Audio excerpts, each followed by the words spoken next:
Hi guys, today we're going to talk about something that I get questions about every now and then, mostly from my friends in my personal life, and that is how you can start your own YouTube channel. So I'm actually really excited to share about this topic because, as you know, I have been on YouTube since 2011. I've been here for a good while. I started posting videos when YouTube was still pretty brand new. I have some tips to share. I have two questions that I want you to ask yourself before you actually start your channel. And that is, why are you doing it? And what kinds of videos do you want to make? Like, what is your niche?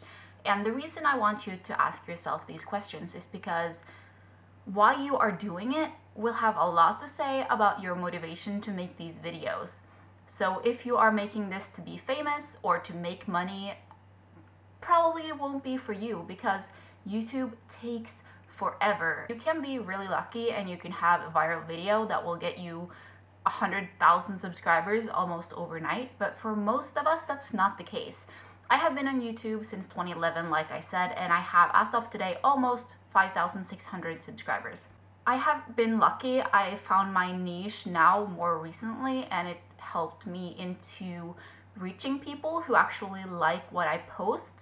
And I have found out that my niche is mostly plus size videos, like plus size clothing hauls, especially, you love those.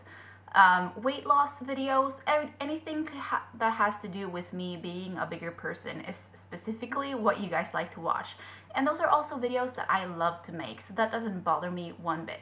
But if you are in this to make money, like be rich, or if you're in it to be famous, most likely once you've done this for a few months and you're still just in the double digits when it comes to subscriber count, you're probably gonna get sick of it and you're gonna find something else that might get you famous or might get you rich. And a YouTube channel is not that. It takes a lot of work.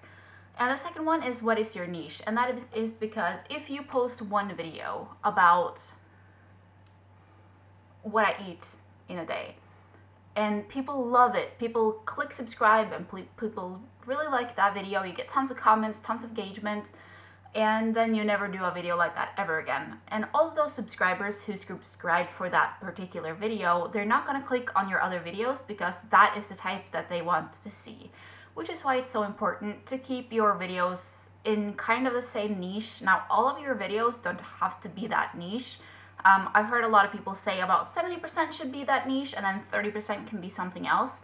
And for me, with my plus size thing, that what I eat in a day video is part of the things that are not necessarily my niche. And same with beauty videos. I know some of you really like get ready with me and stuff like that, or dye my hair and stuff like that, but it's not necessarily to do with plus size, and it doesn't get as many views as the hauls do or the weight loss videos do, because that's not what most of you are here to see. Once you figure out the answer to those two questions, the first step is to just do it. Just make a video, sit down in front of your camera or your phone, don't worry about your equipment, just sit down, film a video. Your first videos are probably not going to be great because you're not going to be used to talking to a camera, you're going to feel awkward, it's going to be strange, you're going to be worried that someone hears you talking to yourself. Just sit down, film the video, go in your computer, try to edit it down a little bit, and just look at it. And then you don't have to post it if you're not confident with that video. Just do it as practice. See if you like the process of actually making the videos. Do you like filming? Do you like coming up with ideas? Do you like editing? What do you like? What do you like? So in the beginning, obviously, you're the actor, you're the producer, you're the editor, you're the marketer, you're everything. So there are a lot of steps into making a YouTube channel, and it's a lot of work. Like I mentioned, there are a lot of things to keep your mind on, and there are also some things that can make that process easier. So once you made that first video, if you decide that you want to post it, obviously you are going to need a YouTube channel. If you don't have that already, sit down, create a YouTube channel, find your name, and make it something unique, because I have seen a lot of people and they have basically the exact same username. When or if you get to the point where people will search for your name on YouTube, you need to be the only one with that name. So it doesn't help if your name is Lisa Marie X and then there's another person, Lisa Marie 1, Lisa Marie 10, whatever, because it's going to confuse YouTube when you are searching something and something else is almost identical. And then once you've done that, if you need some inspiration, I really like to just search on YouTube's own. YouTube is a search engine, right? So you can learn some SEO if you want to. It's search engine optimization, which makes it, it's understanding how YouTube promotes its videos. What makes your video pop up first when someone searches for a video? Like if they search for wish haul, what makes your video pop up first?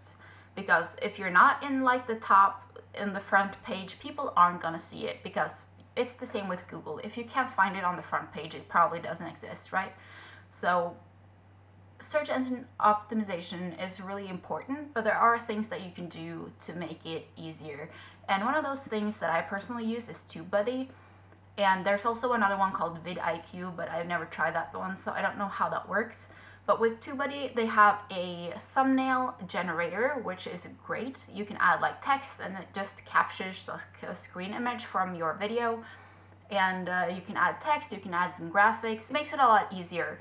Personally, I use Photoshop, but there's no reason for you to pay for Photoshop unless you have it already in the beginning, if you don't even know if you're gonna like making the videos in the first place. So TubeBuddy is great. There is a free version and there's also a paid version. I think the paid version is the one with the thumbnail one. I personally have paid for mine. I got a deal that was like a $39 for like a lifetime. Typically it's like $10 a month, I think.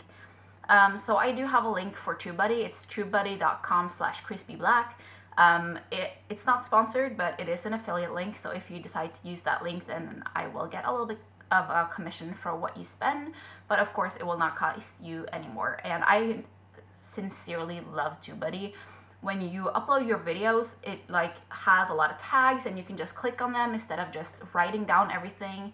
It does a part of this SEO for you, which makes the whole process so much easier, and it is a game changer. At least it was for me. I'm certain that my videos have gotten out there more since I started using TubeBuddy. I can't recommend it enough. And if you pay for TubeBuddy, you also get other perks. Like you get a free access to Audio Hero, which is a site full of copyright-free music that you can use on your YouTube channel. All you have to do is just leave their link in the description box, which is awesome. Okay, I'm gonna stop rambling about TubeBuddy, but it is a great site. So if you're into that and you really want to get your videos up and going, definitely check out TubeBuddy. There are also 2 podcasts that I would recommend if you want to get some other input. I like to listen to podcasts in my car when I'm driving to work, and there are 2 podcasts that I listen to that is YouTube related. If you have any other ones that I really need to check out, leave them down below, because I'm always looking for new information. One of them is the YouTube Power Hour podcast with Erica Vieira, and that is an interview-based podcast. So she interviews other people who are on YouTube, talk about specific topics and what they did to make their channels out there, how they grew, and everything like that. It's very informative, but if you don't like that interview interaction, then it's probably not for you. In that case, I would recommend Video Creators by Tim Schmoyer. He's also on YouTube, so you don't have to necessarily listen to the podcast.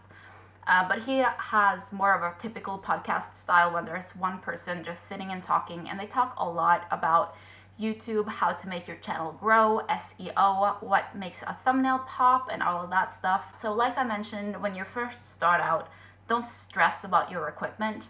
My camera is a Nikon D5100 DSLR camera, and this is 6 years old. It's gonna be 6 years old in about a month, and it's still going strong. It's actually working really, really great, and I'm terrified of it dying.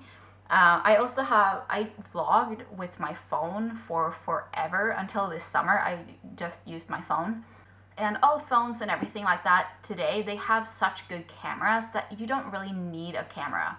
One thing, if you're going to buy something, I would buy a tripod just so it's a little bit easier, because I remember when I started and I had to put my camera on these like boxes and stuff just to make it stand.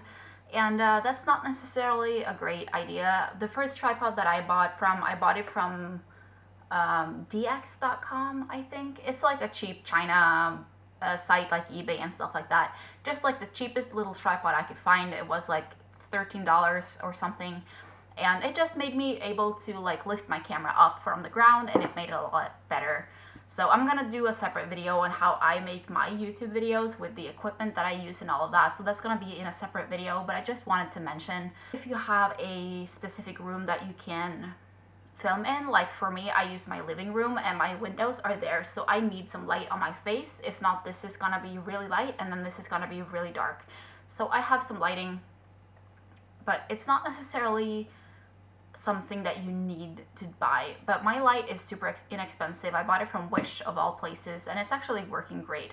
So there are a lot of options if you want to just make your videos look a little bit lighter, brighter. I would love to have my own filming space someday, but when we're living here, that's not an option because we don't have the room for it. So you make do with what you have, and that's just how it works. I don't know if that made a lot of sense, but the how to start a YouTube channel, there are 3 points. Why are you doing it? What is your niche? And just do it. Like seriously, just do it is the biggest thing I can give you. Just sit down right now, put on your laptop webcam, or that's what I started with, your laptop webcam or your phone or a camera if you have one. Just film a video. It can be anything. Okay, I am gonna stop rambling, but just film your first video. Just do it. It's the best tip I can give you, and both Windows and Mac have free software that you can use to film. So you can use either Windows Movie Maker on your Windows laptop, or you can use iMovie on Mac, and they both work really, really well. When iMovie is a lot more fancy than what Windows Movie Maker is. With Movie Maker, you can basically clip and you can add some sound, but that's basically it. There's no, you can't like overlay anything and stuff like that. It doesn't work. So yeah, like, I am rambling so much. I've been talking for 20 minutes now, so I'm gonna go. I really hope you enjoyed this video. Remember to give it a big like if you liked it. Leave any comments down below. Subscribe if you haven't done so already. You can also find me on Instagram, Patreon, and Facebook at chrisbeeblack. And I'll see you guys in my next video. Bye!